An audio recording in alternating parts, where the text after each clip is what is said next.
اعوذ باللہ من الشیطان الرجیم بسم اللہ الرحمن الرحیم الحمد للہ رب العالمین والصلاة والسلام علی سید الانبیاء والمرسلین وعلی اہل بیتہ الطیبین الطاہرین وصحبہ المنتجبین۔ گزشتہ درس میں ہم نے قرآن کریم کے تیسرے جز میں سورہ مبارکہ آل عمران آیت نمبر 75 اور اصول کافی کتاب الایمان والکفر باب نمبر 18 کی حدیث نمبر 6 تک تمام کیا تھا۔ آج انشاءاللہ پہلے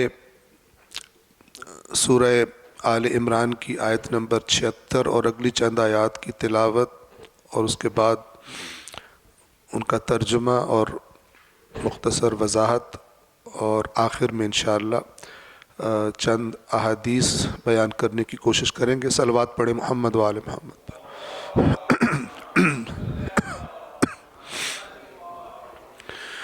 اعوذ باللہ من الشیطان الرجیم بسم اللہ الرحمن الرحیم بلى من أوفى بعهده واتقى فإن الله يحب المتقين إن الذين يشترون بعهد الله وأيمانهم ثمنا قليلا أولئك لا خلاق لهم في الآخرة ولا يكلمهم الله ولا ينظر إليهم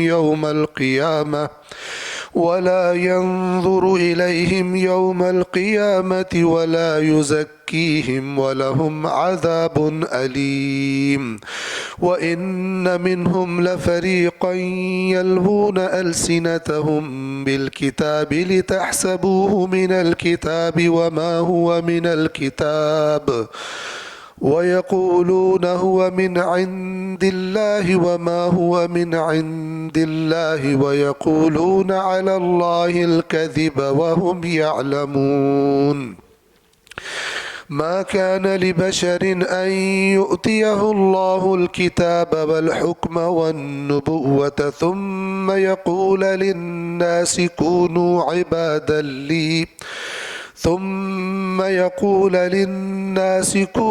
عبادا لي من دون الله ولكن كونوا ربانيين بما كنتم تعلمون الكتاب وبما كنتم تدرسون ولا يأمركم أن تتخذوا الملائكة والنبيين أربابا أيأمركم بالكفر بعد إذ أنتم مسلمون صدق اللہ العلی العظیم۔ صلوات پڑھیں محمد و آل محمد۔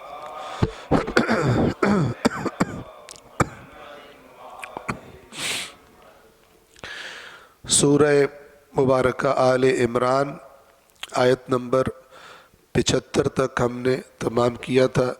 آیت نمبر 75 کا ترجمہ ہم تکرار کر کے آگے چلیں گے۔ آپ کو یاد ہوگا آیت نمبر 75 میں اللہ تعالیٰ نے اہل کتاب کے اندر، یہود کے اندر خاص طور پر موجود 2 قسم کے افراد کا ذکر کیا تھا۔ اللہ تبارک و تعالیٰ جب کسی قوم کی مذمت فرماتا ہے، ان کی برائیوں کا ذکر فرماتا ہے، تو اس بات کو بھی ملحوظ فرماتا ہے کہ اگر ان میں اچھے لوگ، اچھی صفات والے لوگ موجود ہیں تو وہ بھی بروں میں شامل نہ ہوں۔ تو اہل کتاب میں کچھ لوگ ایسے بھی تھے جو انتہائی امانت دار اور دیانت دار تھے، اور ایسے بھی تھے کہ جو انتہائی خیانت کار قسم کے لوگ تھے۔ اور ظلم یہ کہ اس خیانت کو دین کی طرف نسبت دیتے تھے، یعنی دین نے ہمیں اگر ہم ایسا کریں، غیر یہودیوں کا مال اگر ہم کھا جائیں تو ہمارے دین نے ہم پر کوئی گرفت نہیں رکھی۔ دوسروں کا مال باطل طریقے سے نہیں کھانا، یہ صرف یہودیوں کا ایک دوسرے کے بارے میں حکم ہے۔ اور ہم نے عرض کیا تھا کہ یہ برائی بھی آج ہمارے معاشرے میں موجود ہے۔ بعض لوگ جن کی ذہنیت دینی فکر کی پرورش ہی تعصب اور نفرت سے ہوئی ہے، تو وہ بھی دوسرے مسالک کے معاملے میں خیانت کرنے کو اور ان کا مال غلط طریقے سے کھا جانے کو جائز سمجھتے ہیں، یعنی ان کی جان، ان کا مال، ان کی ناموس ان کے لیے محترم نہیں ہے۔ تو ہم نے عرض کیا تھا آیات قرآن آئینہ ہے اپنے آپ کو دیکھنے کا، ایسا نہیں ہے۔ یہ ہم بار بار عرض کرتے ہیں کہ مولا کا فرمان بھی ہم نے آپ کو، مولا علی علیہ السلام کا فرمان آپ کو سنایا تھا۔ انشاءاللہ ہمیشہ یہ فارمولہ ذہن میں رہے جس میں مولا نے فرمایا، نہج البلاغہ میں موجود ہے کہ اللہ تم سے ہرگز کبھی بھی کسی ایسی چیز پر راضی نہیں ہوگا جس پر گزشتہ قوموں سے، تم سے پہلے کی قوموں سے ناراض ہوا۔ اللہ نے گزشتہ قوموں کے قصے، داستانیں بیان ہی اس لیے کی ہیں تاکہ وہ جو خرابیاں کر کے اللہ کے غضب کا شکار ہوئے، وہ خرابیاں اس امت میں جنہیں قرآن دیا گیا ہے پیدا نہ ہو، لیکن ہو گئی ہیں۔ تو اسی نگاہ سے اللہ کی کتاب کو پڑھنا اور دیکھنا چاہیے۔ اور یہ ہم بتاتے رہتے ہیں، قرآن نے بتایا کہ ان ساری خیانتوں کے باوجود یہ اپنے آپ کو اکیلا جنت کا حقدار سمجھتے تھے، کہتے تھے سوائے ہم یہودیوں کے کوئی دوسرا جنت میں داخل نہیں ہو سکتا۔ آج ہمارے معاشرے میں بہت ساری سملیرٹیز، شباہتیں پائی جاتی ہیں اس قوم کے ساتھ جس کی اللہ نے شدید مذمت کی ہے، یعنی قوم یہود۔ تو آیت نمبر 75 جو ہم نے پڑھ لی تھی اس طرح سے تھی، اہل کتاب میں کچھ ایسے لوگ بھی ہیں کہ اگر تم مال و دولت کا ڈھیر ان کے پاس امانت رکھ دو تو وہ تمہیں ادا کر دیں گے، اور ان میں وہ بھی ہیں کہ اگر تم 1 دینار بھی ان کی امانت میں دے دو، ایک دفعہ جتنا مرضی ڈھیر دے دو دولت کا واپس کرے گا۔ وہ بھی یہودی کہتا ہے خود کو، اور ایک دوسرا ہے کہ وہ بھی خود کو یہودی کہتا ہے، لیکن 1 دینار بھی ان کی امانت میں اگر دے دو تو جب تک ان کے سر پر سوار نہ ہو جاؤ وہ اس کو تمہیں ادا نہ کریں گے۔ یہ بھی یہودی ہے، جس طرح ہم کہہ سکتے ہیں یہ بھی مسلمان ہے جس کا سارا زندگی کا دار و مدار ہی رشوت پہ چلتا ہے، جھوٹی گواہیوں پہ چلتا ہے، حقائق کو تبدیل کر دینے پہ چلتا ہے، وہ بھی مسلمان ہے۔ اور جو حلال پر اکتفا کر رہا ہے وہ بھی مسلمان ہے۔ یہاں مسلمان ہے، اللہ کے ہاں تو وہی مسلم ہے جو اللہ کے آگے تسلیم ہے اور اللہ کے حکم سے سرکشی کرنے سے اجتناب کرتا ہے۔ اگر آپ قرآن کو دیکھیں گے آپ کو اچھائیاں، اچھے کام اور برے کام، اللہ کی فرما برداری اور اللہ کی نافرمانی معیار نظر آئے گی کامیابی اور ناکامی کا۔ لیکن اگر آپ آج کل کے بازار کو دیکھیں گے دین کے، تو اس میں کیا چیز ہائی لائٹڈ ہے؟ ہمارے مسلک میں جو ہوگا وہ کامیاب ہے، دوسرے مسلک والا جہنمی ہے۔ ہمارے یہاں یہ ہے، اور اس کا نتیجہ کیا نکلا ہے کہ ابھی مسلکی لڑائیاں اور اسلام کے نام پہ لڑائی، مسلک کے نام پہ لڑائی، یہ تو بہت زیادہ ہے، لیکن اسی اسلام پر عمل کرنے میں کیا صورتحال ہے ہم اپنے معاشرے کی حالت ہمارے سامنے دیکھ سکتے ہیں۔ اسے کہتے ہیں دین میں تحریف کر دینا، اصل چیز کو پس پش ڈال دینا، اور میں اس پارٹی میں ہوں، میں کامیاب ہوں، تو اس پارٹی میں ہے، تو جہنمی ہے، تو ناکام ہے۔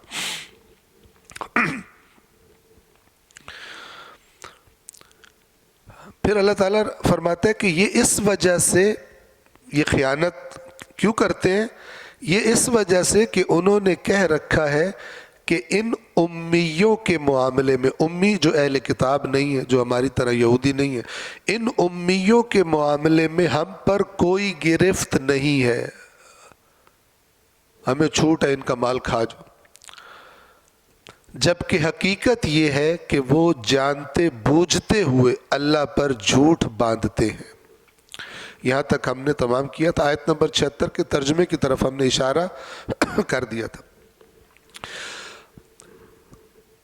اب ہم اس کو انشاءاللہ باقاعدہ سے پڑھیں گے۔ بلا من اوفا بعہدہ واتقا فإن اللہ یحب المتقین۔ بلا کا لفظ یہ جو حرف ہے، اس کا معنی کیا ہوتا ہے کہ اس حرف سے پہلے جو بات کی جا رہی ہے، جو بتائی جا رہی ہے، وہ غلط ہے، اور صحیح بات وہ ہے جو اس کے بعد۔ پیچھے کیا بات کی جا رہی تھی؟ امیوں کے معاملے میں ہم پر کوئی گرفت نہیں ہے، ہم ان کا مال کھا بھی جائیں، نو پرابلم، کوئی بات نہیں۔ یہودی کا مال نہیں کھا سکتا، دوسروں کا مال کھا سکتے ہیں۔ بلا یعنی یہ بات غلط ہے، تو صحیح بات کیا ہے؟ حقیقت کیا ہے؟ حقیقت یہ، اب اللہ تعالیٰ نے خصوصی طور پر یہودیوں کا نام نہیں لیا، اوور آل جو ہے نا فارمولہ وہ بتا دیا، اور وہ کیا ہے؟ من اوفا بعہدہ، جو وفا کرے اپنے عہد سے۔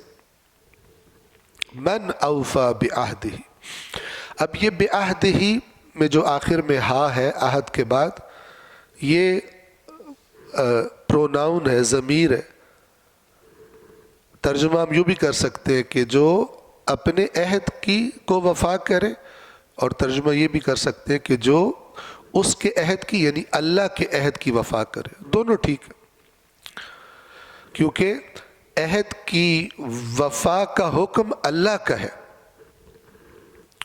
تو جو اپنے کیے ہوئے عہد سے وفا کرتا ہے وہ اصل میں اللہ کے عہد سے وفا کر رہا ہے، کہ میں عہد نہیں توڑوں گا، میں وعدہ خلافی نہیں کروں گا، میں بے ایمانی نہیں کروں گا، میں امانت میں خیانت نہیں کروں گا۔ بلا تمہارا یہ یہودیوں کا یہ دعویٰ غلط ہے، یہ خیانت جو تم کرتے ہو یہ خیانت ہے، تمہیں کوئی اجازت نہیں دی گئی کہ دوسروں کا، غیر یہودیوں کا مال کھا جاؤ۔ اللہ کے ہاں کیا معیار ہے؟ من اوفا بعہدہ، جو بھی وفا کرے اللہ کے عہد کی یا اپنے عہد کی، فرق نہیں۔ واتقا، اور تقوی اختیار کرے۔ تقوی ہم بتا چکے، اصل معنی کیا ہے؟ اللہ کی نافرمانی سے بچنا، عام طور پہ ہم کہتے ہیں اور اللہ سے ڈرے، کئی ترجمے ہو سکتے ہیں۔ واتقا، اور تقوی اختیار کرے، اور پرہیزگاری اختیار کرے، اور اللہ سے ڈرے، اور اللہ کی نافرمانی سے بچے، یہ سارے الفاظ واتقا کا ترجمہ ہو سکتے ہیں، بات ایک ہی ہے، تقوی بچنا، تقوی اللہ، اللہ کی نافرمانی سے بچنا، اس عذاب سے بچنا جو اللہ نے نافرمانیوں کے نتیجے میں جس کی دھمکی دے رکھی۔ اپنے عہد سے، اللہ کے عہد سے وفا کرے اور پرہیزگاری اختیار کرے۔ کس چیز سے بچے؟ خیانت کرنے سے بچے، دوسروں کا مال نہ کھائے۔ فَإِنَّ اللَّهَ، تو یقیناً اللہ، یحب المتقین، محبت کرتا ہے، حب رکھتا ہے اللہ صاحبان تقوی سے، اللہ کو پیارے ہیں۔ یعنی جو انسان اپنی زندگی میں اللہ کا لحاظ رکھتا ہے، جیسے ہم آپ کی خدمت میں عرض کرتے ہیں کہ ہم انسان کئی کام ایسے ہوتے ہیں کہ جو لوگوں کے سامنے نہیں کرنا چاہتے. کیوں؟ اس لیے کہ ہماری آبرو کم ہو جائے گی، ہم لوگوں کی نظروں سے گر جائیں گے، تو ہم لوگوں کے سامنے نہیں کرتے، چھپ کے کرنا چاہتے ہیں. یہ تقوی ہے، یہ لیکن یہ لوگوں کا تقوی، تقوی الناس ہے، تقوی اللہ نہیں ہے. تقوی اللہ کیا ہے؟ اللہ کا تقوی کیا ہے؟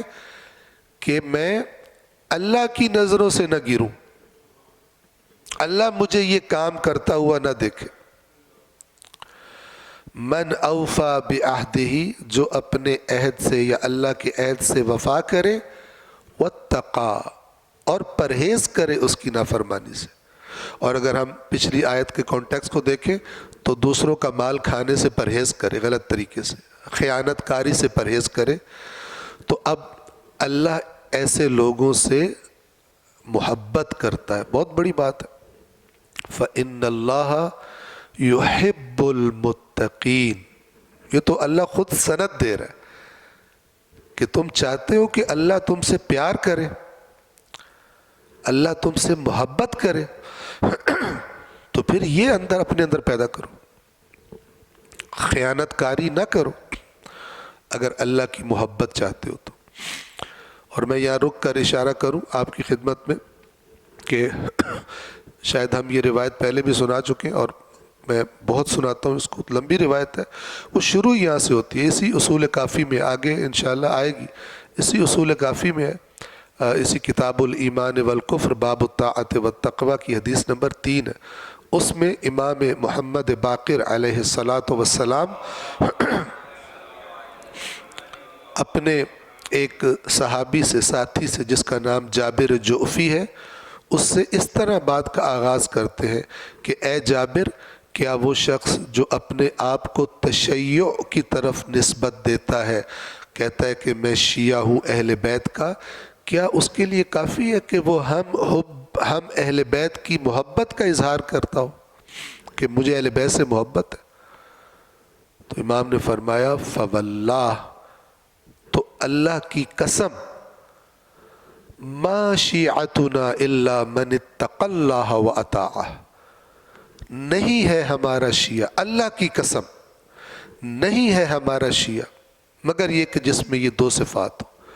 من اتقى اللہ، جو اللہ کا تقوی رکھتا ہو، واطاعہ، اور اس کی اطاعت کرتا ہو. تو یہ بالکل وہی بات ہے جو اللہ تعالیٰ یہاں پہ فرما رہا ہے.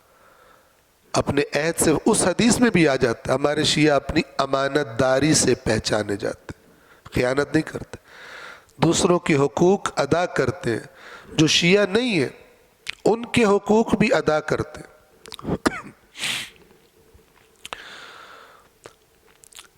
آیت نمبر 76 کے ترجمے کی میں تکرار کر رہا ہوں.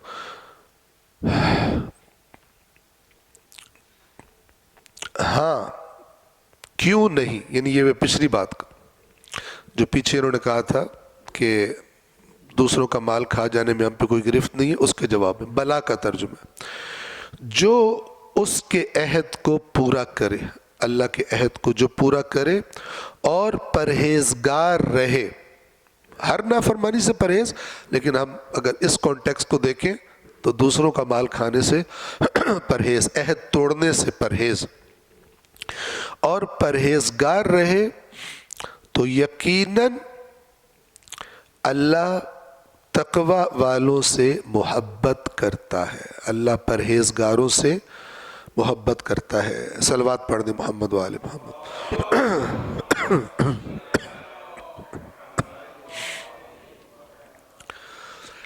آیت نمبر 77 یہ آیت عجیب حد تک سخت، یعنی اللہ تعالیٰ نے مادی مفادات کے لیے عہد توڑ دینا، قسم اٹھا کر مکر جانا، قسم توڑ دینا، پیسے کھا جانا، عہد توڑنے کے پیسے، قسم کھا کر مکر جانے کے پیسے، شدید نفرت کا اظہار کیا. یہ بدترین خصلت اللہ کی نظروں میں ہے. ابھی آپ الفاظ سنیں گے، آپ دیکھیں کہ کس قدر نفرت کا اظہار ہے یہ حرکت کرنے والوں سے. توجہ فرمائیے. ان الذین، بے شک وہ لوگ کہ جو یشترون خرید لیتے ہیں، بعہد اللہ، اللہ کے عہد کے بدلے میں، یعنی اللہ کے عہد کو بیچ دیتے ہیں اور کوئی چیز اس کے بدلے میں لے لیتے. وَأَيْمَانِهِمْ، ایمان نہیں، ایمان. ایمان یمین کی جمع ہے، یمین کہتے ہیں قسم کو عربی زبان میں. وَأَيْمَانِهِمْ، اور اپنی قسموں کے بدلے میں. اللہ کا عہد اور اپنی قسموں کے بدلے میں جو لوگ خرید لیتے ہیں. کیا خرید لیتے ہیں؟ ثمناً قلیلاً.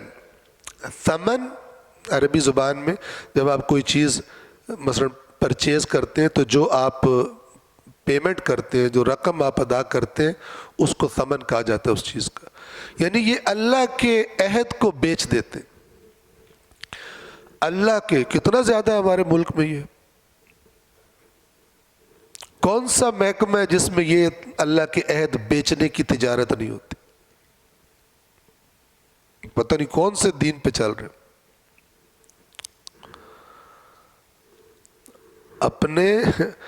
اپنا لازمی حق سمجھتا ہے جو کسی کرسی پہ بیٹھا ہوا ہے کہ میں کھا سکتا ہوں، میرا گزارا ہی نہیں ہوتا. جو لوگ اللہ کے عہد کے بدلے میں اور اپنی قسموں کے بدلے میں کیا لے لیتے ہیں؟ ثمناً قلیلاً. ثمن لے لیتے ہیں یعنی معاوضہ لے لیتے، اجرت لے لیتے، پیسے لے لیتے. قلیلاً تھوڑے سے. اب کوئی زیادہ رشوت کھانے والا کہے میں تو شامل نہیں ہوں کیونکہ میں تو زیادہ لیتا ہوں. وہ بہت عرصہ پہلے ہم نے جب ایران نہیں گئے تھے تو یہاں لاہور میں، غالباً لاہور میں ہی تھا، تو ایک تھیٹر میں ڈرامہ دیکھا تھا. تو اس میں وہ ایک پولیس والے سے کہتا ہے کہ یار یہ 10 روپے رکھ لے، پرانے زمانے کی بات 10 روپے، اور یہ کام میرا کروا دے. تو وہ کہتا ہے تم مجھے رشوت آفر کر رہے ہو؟ میں رشوت بالکل نہیں لوں گا، اور 10 روپے کا تو سوال ہی پیدا نہیں ہوتا. 10 روپے تو بالکل نہیں لوں گا. جب اللہ تعالیٰ قرآن میں فرماتا ہے وَلَا تَشْتَرُوا بِآيَاتِي ثَمَنًا قَلِيلًا، علماء کو میری آیات کے بدلے میں ثمن قلیل نہ لو. یہاں پر یہ کہ اللہ کے عہد اور اپنی قسموں کے بدلے میں ثمن قلیل نہ لو. یہ قلیل کیوں فرماتا ہے اللہ؟ آخرت کے اجر کے بدلے میں جو تم ضائع کر رہے ہو. یعنی دنیا میں جتنا بھی تم نے بڑا ہاتھ مار لیا ہے یہ بہت قلیل ہے اس کے مقابلے میں کہ اگر تم امانت داری سے کام لیتے تو جو اللہ نے اس کے لیے رکھا تھا، اس کے بدلے میں تمہیں دینے کے لیے رکھا تھا، اس کے مقابلے میں جتنا بھی کھا لو حرام، یہ بہت قلیل ہے. ایمان بہت بڑی نعمت ہے. ایمان یعنی اللہ کی باتوں پہ ٹرسٹ کہ ہونا ایسا ہے. تو اگر ٹرسٹ ہو تو پھر کون کرے گا کہ میں جو اللہ نے کہا ہے وہ بہت زیادہ ہے. ٹھیک ہے، مثلا اللہ تعالیٰ نے کہا ہو کہ 1 کروڑ دوں گا، تو کسی کا دماغ خراب ہے 1 لاکھ کے بدلے میں، جو لاکھ بھی بہرحال اس کے پاس نہیں رہنا، عارضی ہے، کوئی بھی نہیں کرتا. لیکن کیونکہ انسان کے ایمان میں نقص ہوتا ہے، پرابلم ہوتی ہے، تو وہ کہتا ہے نقد والا مال تو لو نا. پھر اللہ غفور الرحیم ہے، کھا پی کے حج پہ چلے جائیں گے یا زیارتوں پہ چلے جائیں گے. مولانا صاحب نے ہمیں حدیث سنائی ہے جو زیارت کرتا ہے اس کے سارے گناہ معاف ہو جاتے ہیں. اسلام نہ ہو گیا، کرپشن کرنے کا پرمٹ ہو گیا، لائسنس ہو گیا، لائسنس ٹو ڈو کرپشن.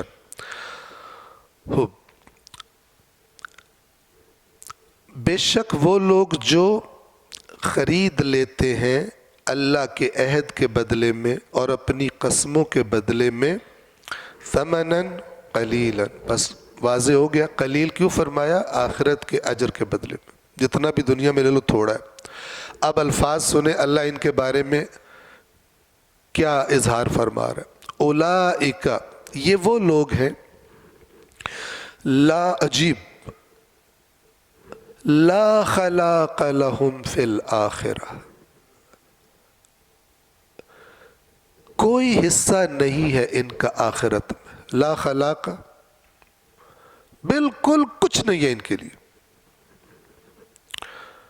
جتنے مرضی نعرے مارے، جھنڈیاں لگائیں، جشن منائیں، یہ کریں وہ کریں، بے ایمان کیوں ہو تم؟ چکر دیتے ہو اللہ کو، یعنی جو اصل چیز اللہ نے تم سے طلب کی ہے اس کو تم چھوڑ دیتے ہو اپنے مفاد کے لیے، بعد میں تم کہتے ہو کہ جشن منا کے اللہ کو راضی کرو گے۔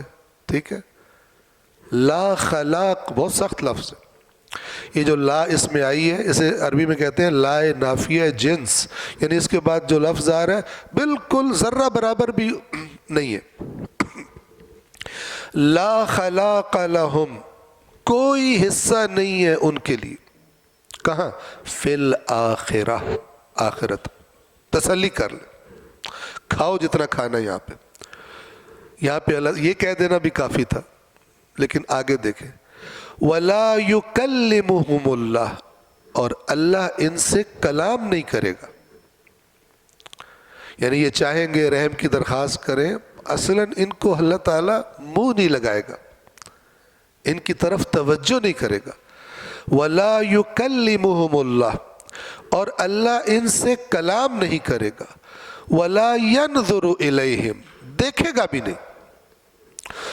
اللہ سب کو ہر وقت دیکھ رہا ہے، یا مراد نظر رحمت کرے گا، دیکھے گا بھی نہیں اس کی طرف۔ کب؟ یوم القیامہ، قیامت کے دن۔ وَلَا يُزَكِّيهِمْ، اور نہ ہی اس گندگی سے انہیں پاک کرے گا۔ جو حرام کھایا انہوں نے، اللہ کے عہد توڑ کر اور اپنی قسمیں بیچ کر، قسمیں کھا کے مکر جاتے تھے، اس کے خلاف چل پڑتے تھے اور اللہ کے عہد کو توڑ دیتے تھے، تو کوئی حصہ نہیں ہے ان کا آخرت میں۔ اللہ ان سے کلام نہیں کرے گا، اللہ ان کی طرف نگاہ رحمت نہیں کرے گا۔ وَلَا يُزَكِّيهِمْ، اور نہ انہیں پاک کرے گا۔ ایسے ہی گندے اسی حرام خوری کی نجاست میں یہ لوگ باقی رہیں گے۔ وَلَهُمْ عَذَابٌ أَلِيمٌ، اور ان کے لیے ایک دردناک عذاب ہے۔ تو یہ چند لفظوں سے اللہ نے عہد شکنی اور خیانت کاری سے اپنی نفرت کا اظہار کیا، لیکن پھر بھی لوگ کتنا عام ہے ہمارے معاشرے میں عہد توڑ دینا، قسم کھا کے مکر جانا۔ کیوں؟ اس لیے کہ جس نے ہماری تربیت کرنی تھی پہلے نمبر پر وہ آیات قرآن تھی، اس کا فیشن ہی نہیں آیا اس قوم پر۔ ویسے گرمیوں کے فیشن، سردیوں کے فیشن، ٹھیک ہے نا، لیکن قرآن پڑھنے کا فیشن نہیں ہے۔ ویسے بھی اتنا میٹھا میٹھا دین اور اتنے جنت کے وعدے مل گئے کہ قرآن پڑھ کے تو بندہ ویسے ہی بدک جاتا ہے،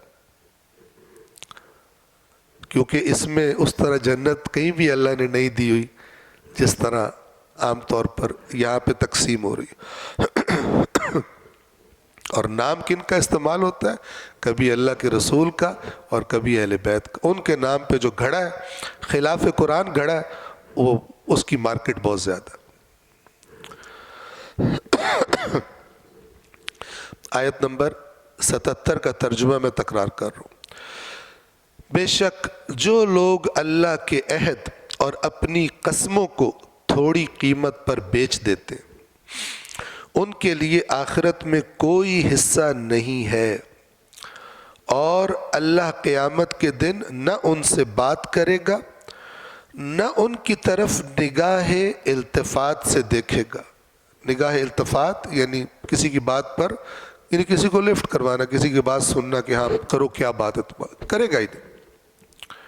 عجیب قیامت کے دن جس کے ساتھ ایسا ہو جائے اللہ کا رویہ، اس کا پھر کیا ہے؟ نہ ان کی طرف نگاہ التفات سے دیکھے گا. پھر کچھ لوگوں نے بنا لیا کہ اللہ یوں کر رہا ہو، لیکن رسول پاک آئیں گے کہیں گے یا اللہ میرا امتی ہے چھوڑ دے، یا مولا علی آئیں گے نہیں یا میرا شیعہ چھوڑ دے. فضولیات ہیں یہ. من ذا الذی یشفع عندہ الا باذن، کون ہے جو اس کے پاس شفاعت کر سکے سوائے اس کی اجازت کے؟ اللہ بات بھی نہیں کر رہا، رسول پاک یا مولا علی آئیں گے نہیں اس کو چھوڑ دے. سوال ہی پیدا نہیں، خرافات ہیں. نہ ان کی طرف نگاہ التفات سے دیکھے گا اور نہ انہیں پاک کرے گا.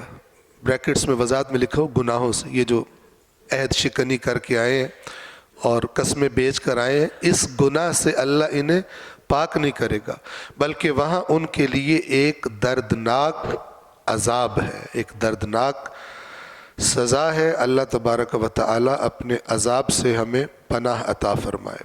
صلوات پڑھیں محمد و آل محمد پر. یہاں پر میں عرض کروں ایک، کیونکہ ابھی ہر آئے دن یہ مسئلہ کوئی نہ کوئی سامنے آتا ہے. اس اللہ کے عہد کو توڑنے کی ایک مثال وہ مرد ہیں جو عورتوں کو مہر نہیں دیتے اور بہانے کرتے. پہلے یہ چھوڑو، جب رشتہ لینا ہوتا ہے، جب شادی کرنی ہوتی ہے تو میں ستارے توڑ کے لا دوں گا، تو میں جناب یہ پراپرٹی تمہارے نام کراؤں، یہ کر دوں گا، ٹھیک ہے. اور بعد میں اگر کوئی مسئلہ بنا، پہلے ساری چیزیں واپس کرو نہیں تو لٹکی رہو. یہ بے ایمان اور گھٹیا انسان، چاہے شیعہ کہلاتا ہو، چاہے سنی کہلاتا ہو، چاہے جو مرضی کہلاتا ہو، بے ایمان ہے، عہد شکن ہے، اللہ کا عہد توڑنے والا پست انسان ہے جو مرضی بعد میں ڈرامے کرتا رہے. اصل دین یہاں پتہ چلتا کہ جب اپنا کوئی مفاد خطرے میں پڑتا ہے دین کے حکم کی وجہ سے، تب پتہ چلتا ہے بندہ دیندار ہے یا دیندار نہیں ہے. خوب، آیت نمبر 78 78. وَإِنَّ مِنْهُمْ لَفَرِيقًا، اور یقیناً ان میں سے ایک فریق، ایک گروہ، ایک جماعت. کن میں سے؟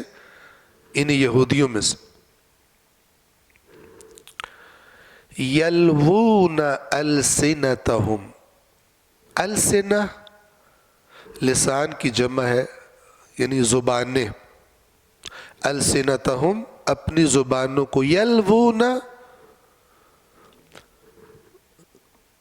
توڑتے مروڑتے ہیں، یعنی گھما پھرا کے ایسے پریٹینڈ کرتے ہیں، اس طرح بات کرتے ہیں جیسے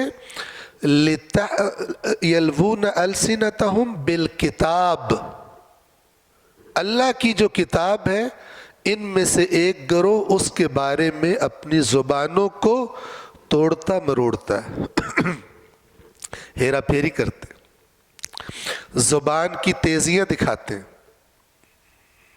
اس سے مراد یہ ہے، اس سے مراد یہ نہیں ہے، اپنی مرضی کے نتیجے نکالتے.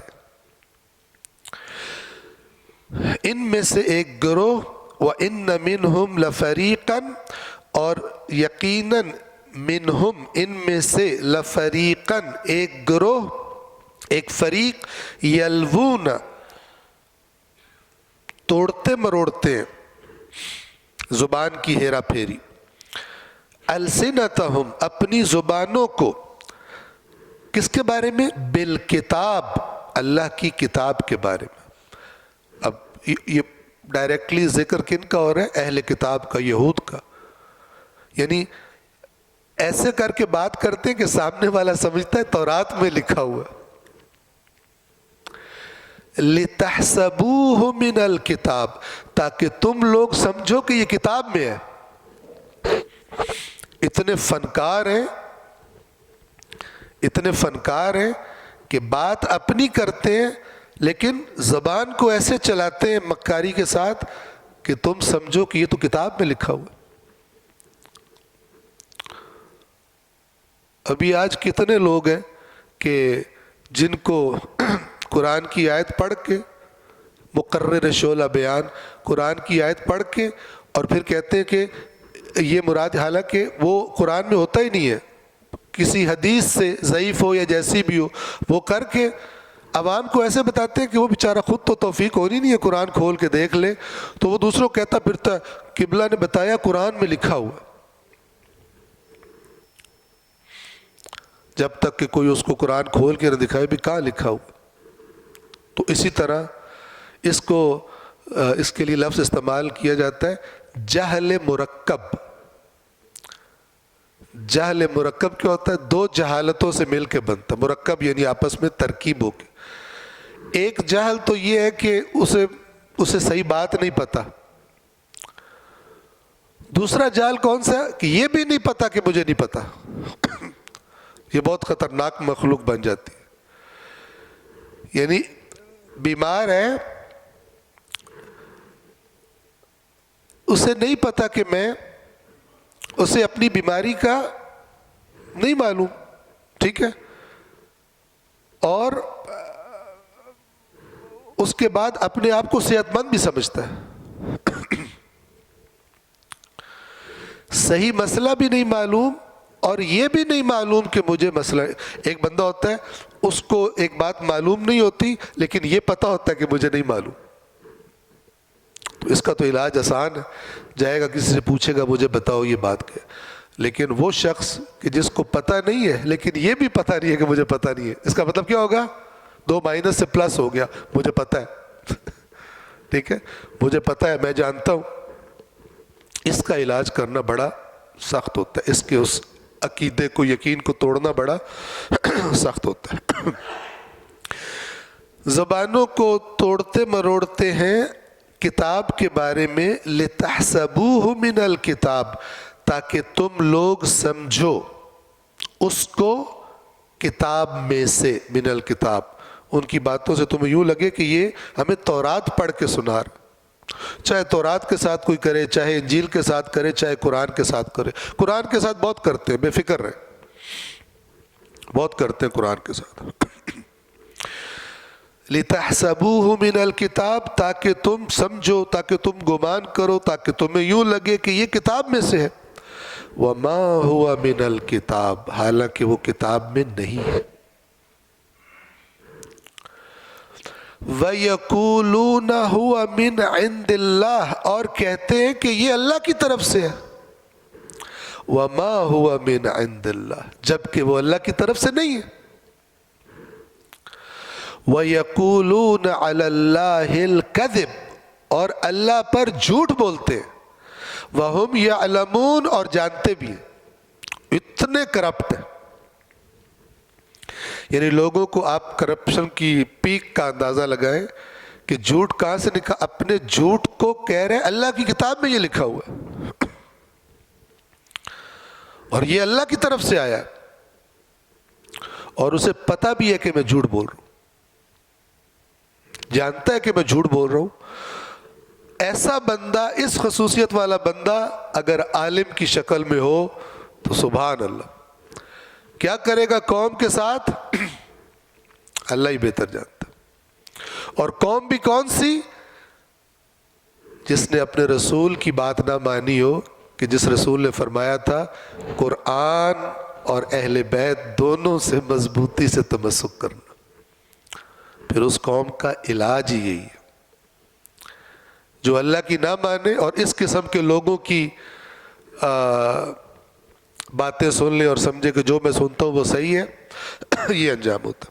یہ وہ لوگ تھے جنہوں نے پہلے، جب تک رسول اللہ صلی اللہ علیہ وآلہ وسلم تشریف نہیں لائے تھے اور اعلان نبوت نہیں ہوا تھا، یہ قصیدے پڑھتے تھے رسول کے، ایک رسول آنے والا ہے، اس کی یہ نشانی ہے، اس پر ایمان لانے والے سب سے خوش نصیب ہوں گے، اور جب وہ آیا اس کے دشمن بن گئے۔ پھر مکاریاں دکھائی ہوں گی نا کہ اپنی باتیں کی ہوئی، نہیں مراد یہ نہیں تھی، ٹھیک ہے نا، یہ والی کمی ہے، یہ والی فلان ہے۔ اور جو اندھی عوام ہوتی ہے، جو اللہ کی کتاب سے دور ہوتے ہیں، پھر وہ باتوں پہ لگ جاتے ہیں، ان کی اپنی تو بنیاد ہوتی کوئی نہیں۔ آیت نمبر 78 کا ترجمہ تکرار کر رہا ہوں. اور ان میں ایک گروہ ایسا ہے، ان میں وہ لوگ ہیں کہ اللہ کی کتاب کو پڑھتے ہوئے اپنی زبان کو اس طرح توڑتے مروڑتے ہیں کہ تم سمجھو کہ وہ کتاب ہی کی عبارت ہے، کتاب میں لکھا ہوا، حالانکہ وہ کتاب کی عبارت نہیں ہوتی، وہ کتاب میں نہیں ہوتا، اور کہتے ہیں کہ یہ اللہ کی طرف سے ہے، حالانکہ وہ اللہ کی طرف سے نہیں ہوتا. اور اس طرح جانتے بوجھتے اللہ پر جھوٹ باندھتے. اور اللہ تعالیٰ نے سورہ مبارکہ زمر میں فرمایا وَيَوْمَ الْقِيَامَةِ تَرَى الَّذِينَ كَذَبُوا عَلَى اللَّهِ وُجُوهُهُمْ مُسْوَدَّةٌ. وَيَوْمَ الْقِيَامَةِ، اور قیامت کے دن، ترا تو دیکھے گا، الذین کذبوا علی اللہ، وہ لوگ جنہوں نے اللہ پر جھوٹ بولے تھے، وجوہہم مسودہ، ان کے چہرے سیاہ ہوں گے. یعنی اب کون سا بلیک کا شیڈ ہوتا ہے اللہ بہتر جانے، لیکن پہچانے جائیں گے اپنی اس علامت سے، سیاہ چہروں سے، کہ یہ وہ لوگ ہیں جو اللہ پر جھوٹ باندھتے تھے، کہتے تھے اپنی پبلک سے، کہتے تھے قرآن اچ لکھیا ہے.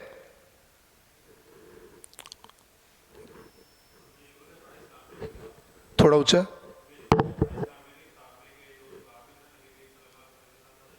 مجھے ذرا کم سنائی دے تو تھوڑا اونچا بولیے. مائک ہے کوئی؟ مائک نہیں ہے؟ ہاں جی، یہ آپ کی آواز ہی نیچی ہے.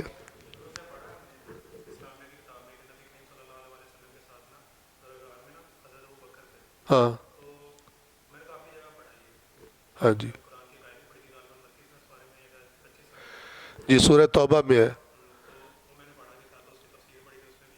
ہاں جی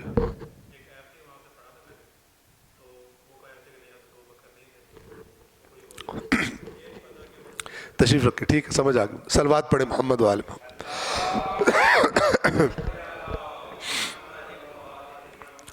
دیکھیں اب تاکہ میں موضوع سے ہٹ نہ جاؤں،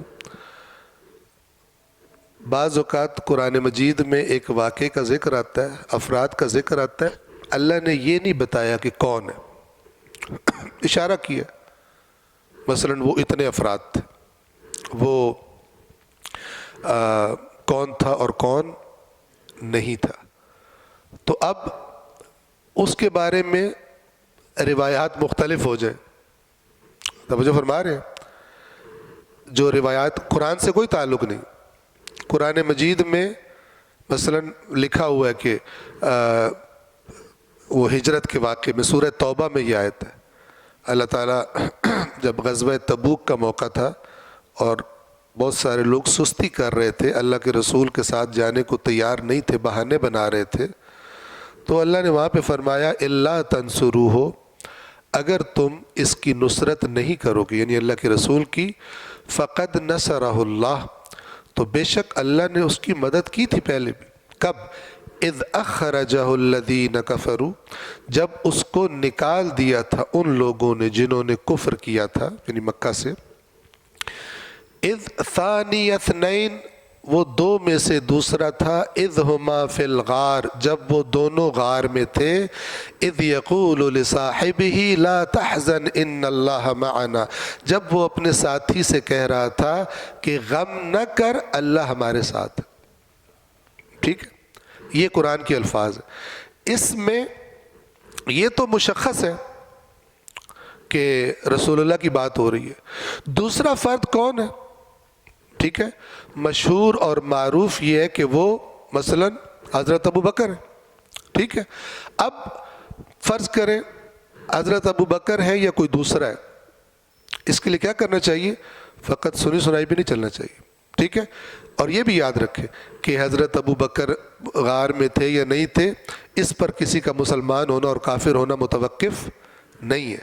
لیکن ایمانداری کیا ہے کہ انسان دیکھے تاریخ کو اور دیکھے کہ زیادہ مضبوط بات کیا ہے، زیادہ کنفرم بات کیا ہے، پھر چاہے میری مرضی کے مطابق ہو چاہے میری مرضی کے مطابق نہ ہو، میں اسے قبول کر لوں.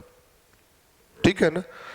لیکن یہ بات پتہ ہونی چاہیے کہ یہ بات کہ دوسرا بندہ کون تھا یہ واضح طور پر قرآن میں مینشن نہیں ہے، صرف پروناؤن یوز ہوا ہے۔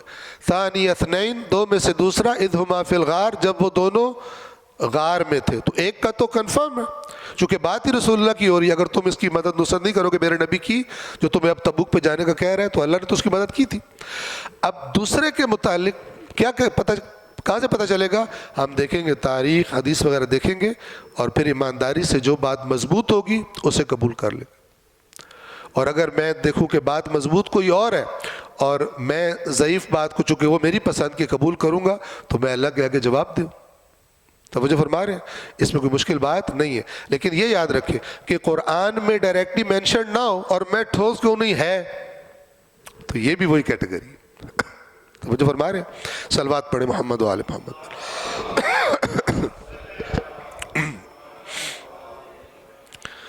اور ان میں وہ لوگ بھی ہیں، یہ آیت نمبر 78 کا ترجمہ میں تکرار کر رہا ہوں، اور ان میں وہ لوگ بھی ہیں کہ اللہ کی کتاب کو پڑھتے ہوئے اپنی زبان کو اس طرح توڑتے مروڑتے ہیں کہ تم سمجھو کہ وہ کتاب ہی کی عبارت ہے، کتاب ہی کی بات ہے، حالانکہ وہ کتاب کی عبارت نہیں ہے، کتاب کی بات نہیں ہے، اور کہتے ہیں کہ یہ اللہ کی طرف سے ہے، حالانکہ وہ اللہ کی طرف سے نہیں ہوتا، اور اس طرح جانتے بوجھتے ہوئے اللہ پر جھوٹ باندھتے ہیں۔ اور یہ طبقہ یہود میں تھا، ہے بھی، نصارہ میں تھا، ہے بھی، مسلمانوں میں تھا، ہے بھی۔ توجہ فرما رہے ہیں، اس طبقے سے چھٹکارے کا کیا طریقہ ہے کہ انسان غور سے اللہ کی کتاب کو پڑھے، ظاہری حد تک کی غور سے پڑھے، پھر اگر کوئی اور معنی نکال رہا ہے تو اس سے پوچھے، دلیل دو اپنی، کیونکہ میں جس کی کتاب پڑھ رہا ہوں وہ سب سے بڑا عالم ہے، وہ اللہ سب سے بڑا عالم ہے، اس کو ماضی کا بھی پتہ، اس کو مستقبل کا بھی پتہ، اس کو عربی زبان بھی سب سے اچھی آتی ہے، تو پھر میں اس کی بات چھوڑ کر تیری بات کیوں مانوں؟ تو بتا، مجھے تو میرے رسول نے کہا، مجھے تو میرے ائمہ نے کہا کہ ہمارے نام پر بھی بات ہو، اس قرآن کی بات کے خلاف ہو، ہم تمہیں بتا رہے ہیں اسے قبول مت کرنا۔ اب کوئی بندہ زبان تروڑ مروڑ کے یوں یوں کر کے آپ سے کہے چھو منتر، یہ ہو گیا، مراد یہ ہے آپ نے اگر نہیں پڑھا قرآن، اللہ رسول کی مولا علی کی تاکیدوں کے باوجود اگر آپ نے قرآن نہیں پڑھا تو پھر آپ قصوروار ہیں، آپ قصوروار ہیں۔ تو یہ تو اللہ نے یہ آیتیں بیان کس لیے کی ہیں کہ یہ طبقہ موجود ہوتا ہے کہ جو اتنے جرأت والے ہو جاتے ہیں کہ اللہ کی کتاب پر زبان درازی کر لیتے ہیں، لیکن ایسی فنکاری سے کرتے ہیں کہ آپ کو پتہ، آپ کو رسیاں بھی سانپ لگنے لگتی ہیں، ٹھیک ہے نا، آپ سمجھتے ہیں کہ یہ تو سانپ بن گئے، تو بہت کمال ہو گئے، تو تباہی ہو گئی، جبکہ ہوتی وہ رسیاں ہیں۔ ان کے لیے پھر ان کی حقیقت کو جاننے کے لیے عصائے موسیٰ چاہیے ہوتا ہے، اور ہمارے پاس سچ اور جھوٹ کو جاننے کے لیے عصائے موسیٰ اللہ کا قرآن ہے۔ توجہ فرما رہے ہیں، ہمارے اللہ نے، ہمارے رسول نے، ہمارے ائمہ اہل بیت نے اسی کتاب کی طرف ہمیں ریفر کیا ہے کہ وہاں سے پہلے چیک کر لینا، اس کے بعد دیکھنا کہ بات بنتی جڑتی ہے یا بات بنتی جڑتی نہیں ہے۔ اور ہم بار بار ریپیٹڈلی کہتے ہیں کہ حضرت ابلیس نے پورا زور لگایا کہ قرآن کو نکال لے ہماری زندگیوں سے، اور اس نے نکال لیا، اس کے بعد پھر جو مرضی منڈی میں بکتا رہے، ٹھیک ہے نا۔ جب اصل نقل کی پہچان کرنے کا کوئی معیار ہی نہیں ہوگا، جو اللہ رسول اہل بیت نے معیار بتایا ہے اس کو بھی اگنور کر دیا گیا، اس کے بارے میں انسان غافل ہو جائے، پھر وہ خود ذمہ دار ہے۔ بتانے والوں نے بتانے میں کوئی کسر اور تاکید کرنے میں کوئی کسر نہیں چھوڑ رکھی تھی۔ صلوات پڑھ دیں محمد و آل محمد۔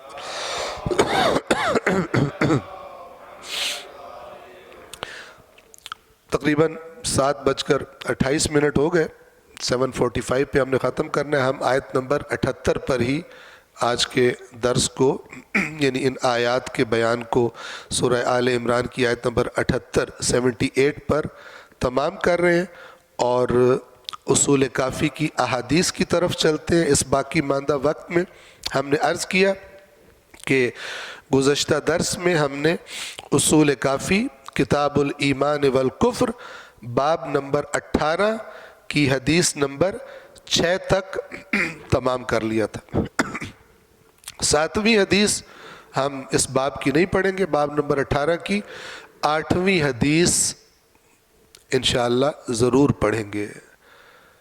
یہ بہت ہی اہم ہے، جیسا کہ آپ کو کتاب الایمان والکفر کا نام ہی بتا رہا ہے کہ اس کتاب میں، اس کتاب کے ابواب میں کس طرح کی حدیثیں ہیں۔ تو کچھ آپ نے سن لی۔ یہ حدیث نمبر 8 بھی ایک بہت ہی اہم موضوع کی طرف اشارہ کرتی ہے، بہت ہی سمجھنے والی اور متوجہ ہونے والی بات ہے، اور یہ بالکل وہی بات ہے جو اللہ کا قرآن کرتا ہے، ایگزیکٹلی وہی بات ہے۔ اور وہ کیا ہے؟ کون مومن ہے اللہ کے نزدیک، اور کون مومن ہے بندوں کے نزدیک۔ تو اس میں بتایا گیا ہے کہ بہت فرق ہے، لوگ کسی کو مومن کہیں، مومنین کسی کو مومن کہیں، اور اللہ کسی کو مومن کہے، بہت فرق ہے۔ وہ فرق کیسے ہے اور کیا کام کرنا ضروری ہے جس کی وجہ سے بندہ اللہ کے ہاں مومن قرار پائے، یہ اس حدیث میں باب نمبر 18 کی حدیث نمبر 8 میں بیان کیا ہے۔ روایت کے مطابق امام جعفر صادق علیہ السلام نے عن محمد بن حفص بن خارجہ، یہ راوی کا نام ہے، قال سمعت ابا عبداللہ علیہ السلام یقول، میں نے سنا ابا عبداللہ یعنی امام صادق علیہ السلام فرما رہے تھے، وَسَأَلَهُ رَجُلٌ عَنْ قَوْلِ الْمُرْجِئَةِ فِي الْكُفْرِ وَالْإِيمَانِ،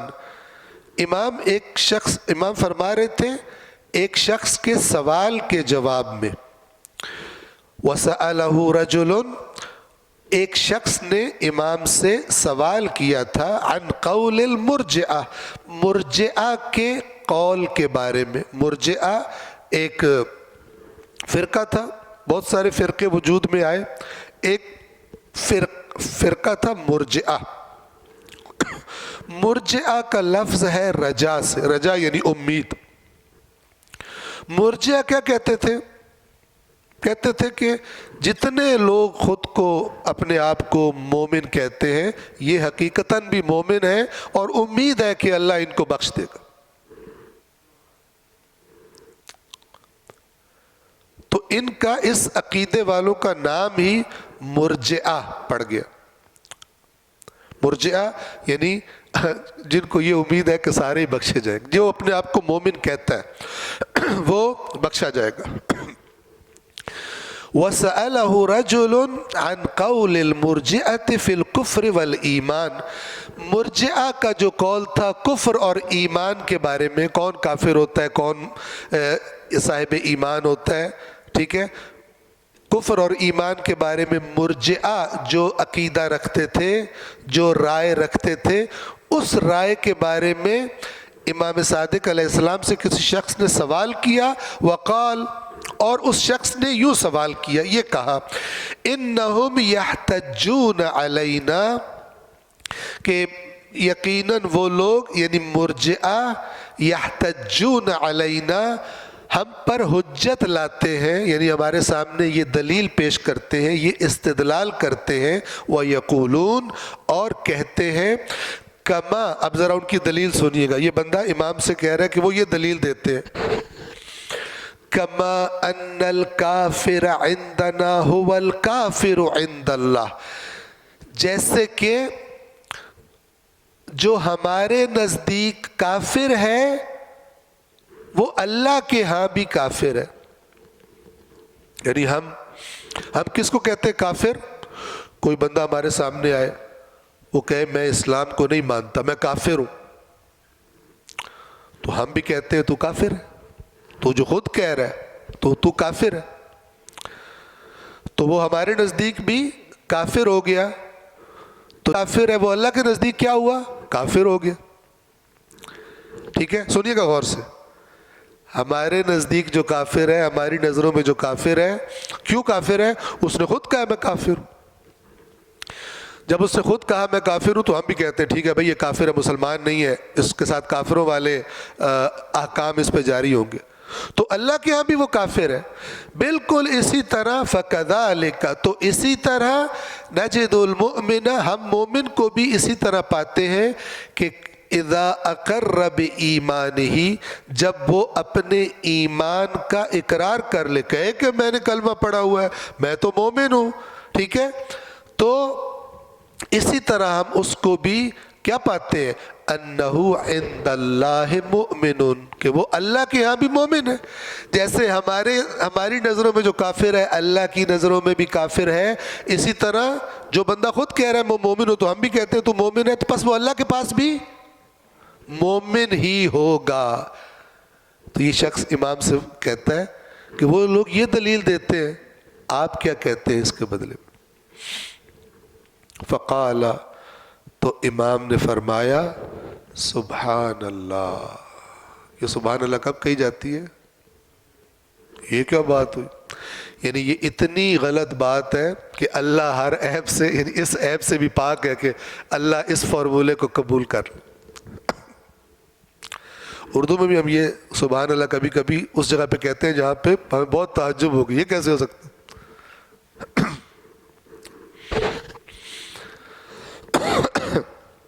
تو یہ لفظ ہوتا ہے، اس کا معنی کیا ہوتا ہے؟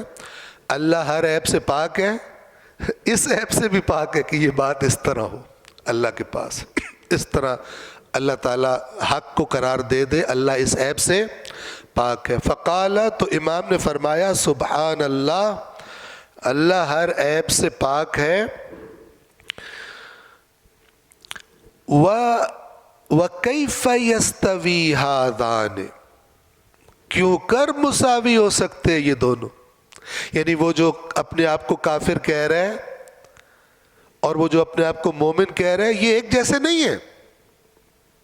توجہ سے سنیے، وَكَيْفَ يَسْتَوِي هَذَانِ، یہ دونوں کیوں کر، یستوی یعنی وہ مساوی جس کو ہم کہتے ہیں، کس طرح یہ دونوں برابر ہو سکتے ہیں؟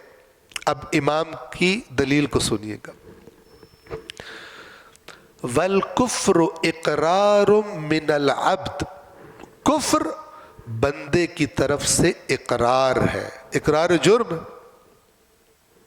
میں اللہ کو نہیں مانتا، میں رسول کو نہیں مانتا، اقبال جرم کر رہا ہے۔ وَالْكُفْرُ اقرار من العبد فلا يكلف بعد اقراره ببینۃ، جب کوئی بندہ خود ہی کہہ رہا ہو میں مجرم ہوں، پھر قاضی نہیں کہتا ثبوت پیش کر۔ دو بندے جھگڑا لے کے جائیں، ایک کہہ رہا ہو یہ زمین میری ہے، دوسرا کہہ رہا ہو میری ہے، تو قاضی کیا کہتا ہے؟ دونوں اپنے ثبوت لاؤ، گواہ لاؤ۔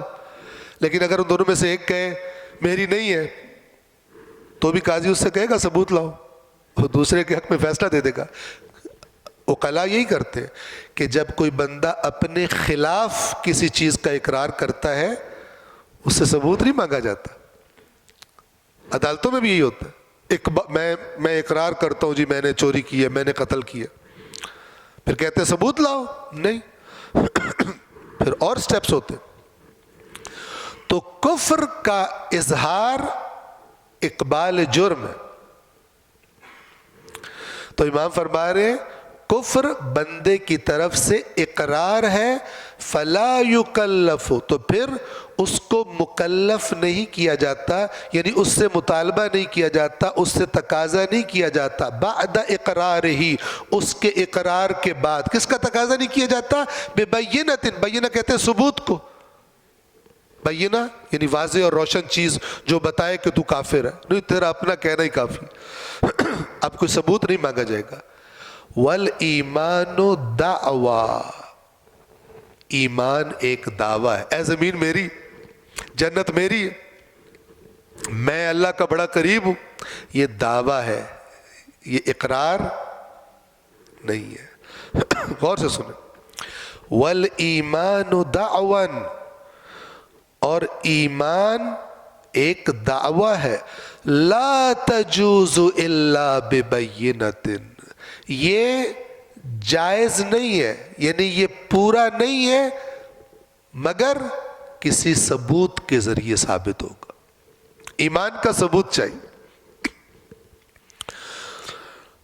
کیا ہے وہ ثبوت؟ سنیں ذرا، دو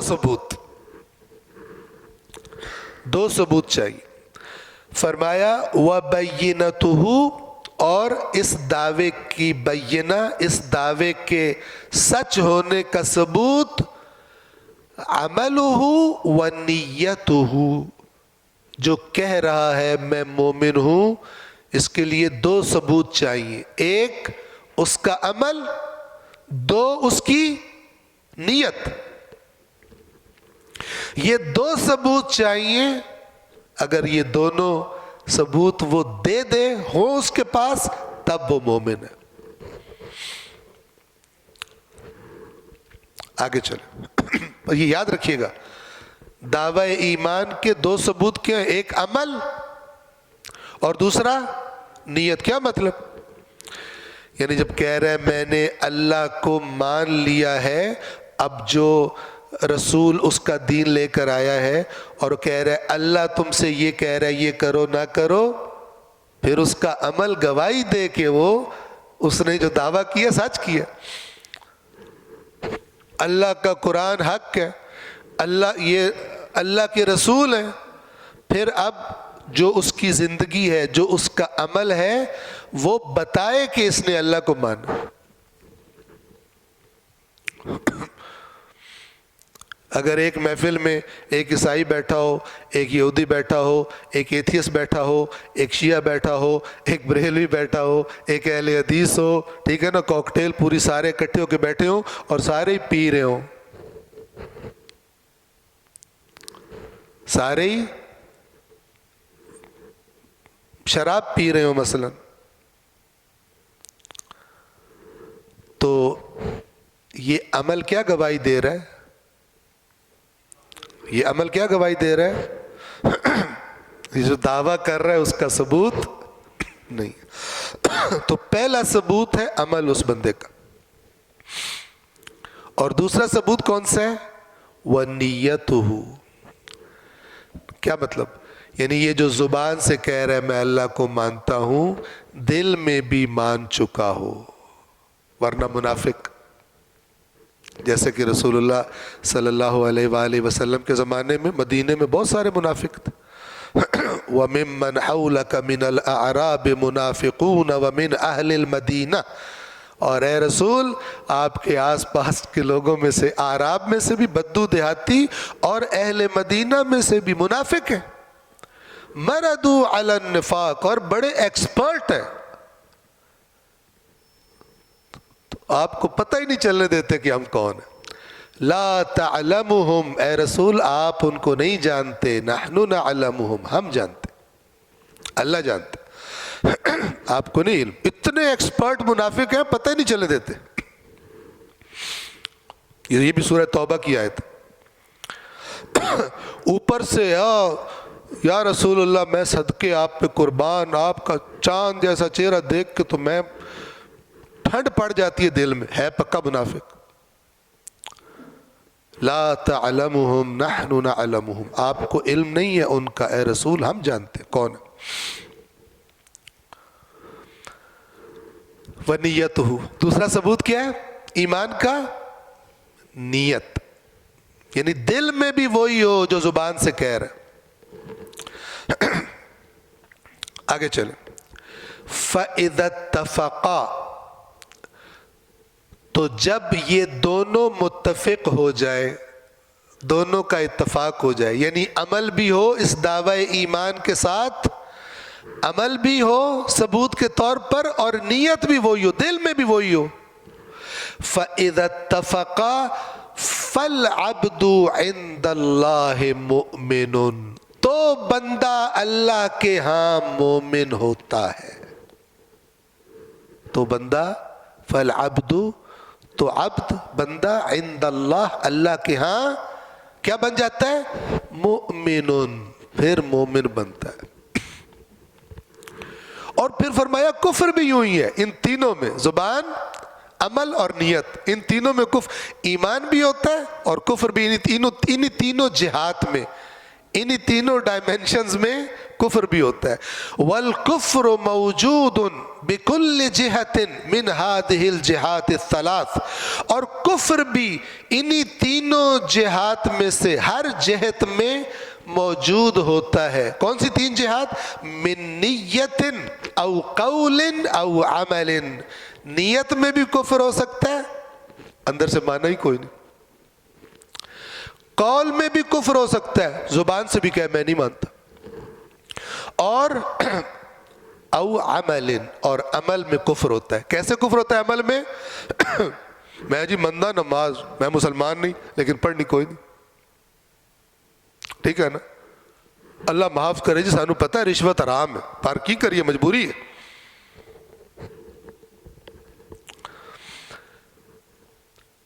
کفر بھی انہی تینوں جہات میں موجود ہوتا ہے۔ من کون سی تین جہات ہیں؟ من نیت او قول او عمل، نیت میں اور قول میں اور عمل میں۔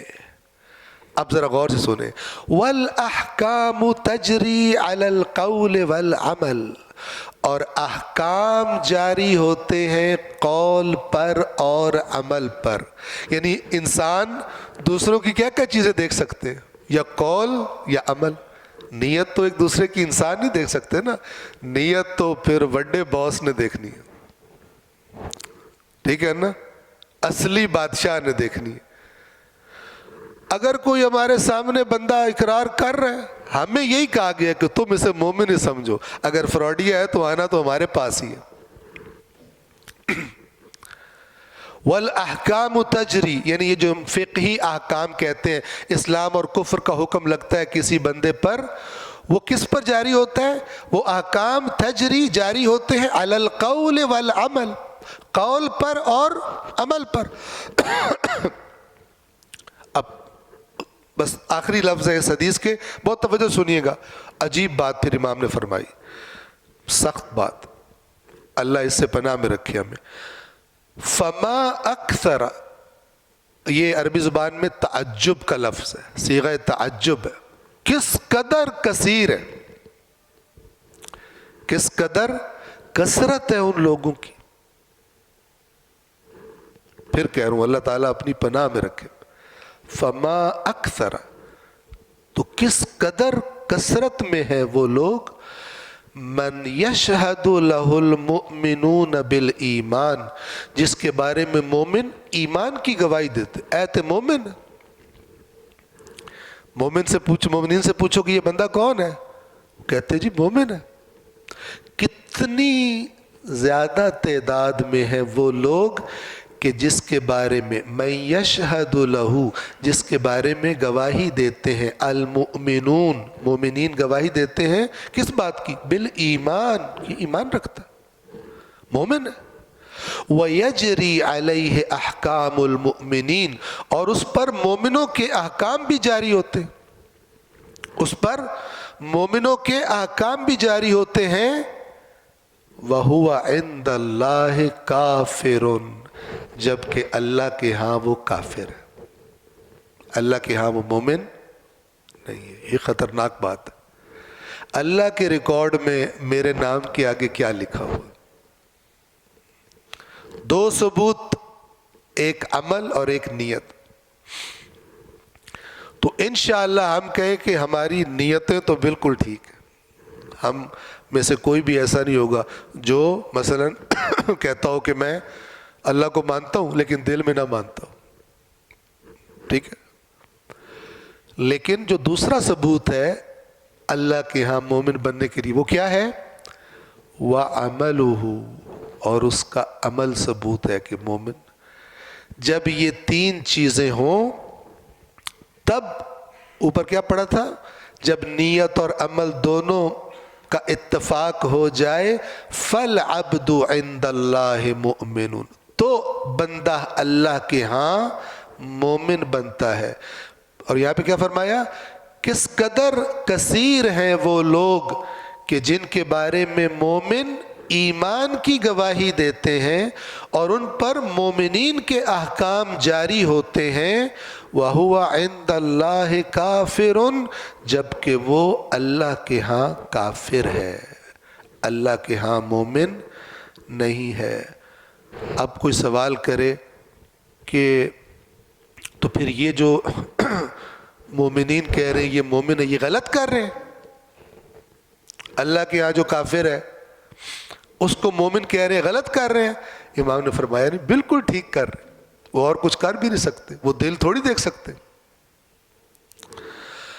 وَقَدْ أَصَابَ مَنْ أَجْرَى عَلَيْهِ أَحْكَامَ الْمُؤْمِنِينَ بِظَاهِرِ قَوْلِهِ وَعَمَلِهِ، وَقَدْ أَصَابَ، اور بے شک صحیح کیا اس نے، بالکل ٹھیک کرتا ہے وہ، من اجرا علیہ احکام المؤمنین، جو اس قسم کے لوگوں پر مومنوں کے احکام جاری کرتا ہے۔ کس دلیل سے؟ بظاہر قولہ وعملہ، اس کے ظاہری قول اور اس کے عمل کو دیکھ کر کہتا ہے یہ مومن ہے، یعنی کہتا بھی ہے میں مومن ہوں اور عمل بھی مومن والے۔ آج کل تو کیٹیگری اور چھوڑ، صرف زبان سے ہی مومن کافی ہے۔ بس خلاصہ کیا ہوا؟ ایک صلوات پڑھ دیں امام صادق کی ذات اقدس پر۔ خلاصہ کیا ہوا؟ وقت تمام ہو چکا ہے، معذرت 5 منٹ اوپر ہو گئے۔ خلاصہ سن لیں۔ سوال ہوا امام سے مرجئہ کے عقیدے کے بارے میں، کہتے ہیں جو ہمارے سامنے کہے کافر ہوں میں، ہم کہتے ہیں کافر ہے، اللہ کے یہاں بھی وہ کافر ہی ہوتا ہے۔ اسی طرح بالکل اسی پروسیس سے اگر کوئی بندہ کہے میں مومن ہوں، ہم اسے مومن سمجھتے ہیں، اللہ کے ہاں بھی وہ بندہ مومن ہوتا ہے۔ امام نے فرمایا نہیں، کفر کا اقرار اور ایمان کا دعویٰ یہ فرق ہے۔ کفر اپنے خلاف اقرار ہے، ایمان ایک بڑی بلند چیز کا دعویٰ ہے، جنت کا دعوے دار ہو جائے گا، اللہ کے قرب کا دعوے دار ہو جائے گا، بہت ساری چیزوں کا دعوے دار، اسے ثبوت دینا پڑے گا۔ اور وہ ثبوت کیا ہے؟ اس اقرار کے ساتھ اس کا عمل اور اس کی نیت، جب یہ دونوں اس کی زبان سے نکلنے والی بات سے متفق ہوں، عمل بھی اور جو دل میں ہے وہ بھی، فَالْعَبْدُ عِنْدَ اللَّهِ مُؤْمِنٌ۔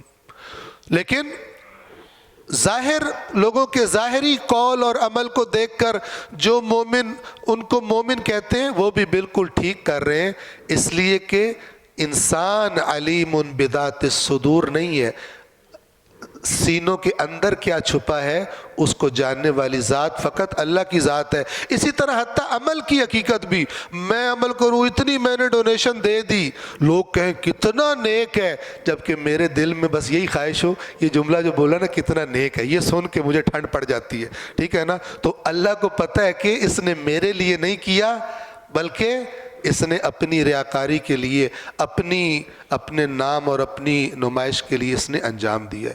تو اصل میں انسان کو کیا فکر ہونی چاہیے کہ اللہ کے نزدیک میرے نام کے آگے مومن لکھا جائے، اس لیے اسے اپنی نیت کی بھی فکر ہونی چاہیے اور اسے اپنے عمل کی بھی فکر ہونی چاہیے، ورنہ جتنے مرضی نعرے مار لیں، جتنے مرضی ظاہری چیزیں کر لیں، اللہ کے ہاں بندہ مومن نہیں ہوتا۔ یہ کس نے کون بتا رہے ہیں کہ ان سے بہتر کوئی نہیں بتا سکتا، فرزند رسول امام جعفر صادق علیہ السلام۔